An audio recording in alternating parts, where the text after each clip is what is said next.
Welcome to Kenton's videos. Enjoy the video. You'll start by choosing the object that will act as your link.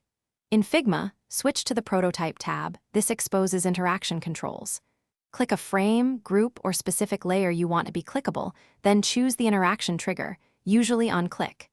Make sure you've named destination frames clearly so navigation is obvious. Once the source is selected, you're ready to create the connection to another frame, overlay, or an external URL. We'll make that link next.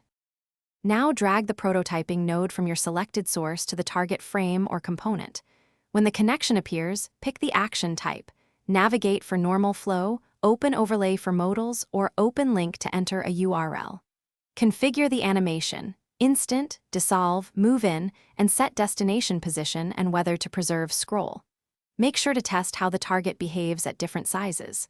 Once configured, preview to validate timing and interaction fidelity. Finish by testing the link in present mode across desktop and mobile viewports to confirm the interaction feels correct.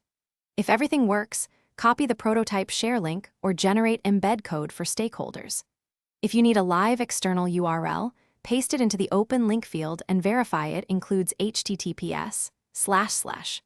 Troubleshoot failures by checking that the node truly points to the intended frame, that frames are not hidden, and that overlays aren't blocked by other layers. Fix positioning and retest until reliable.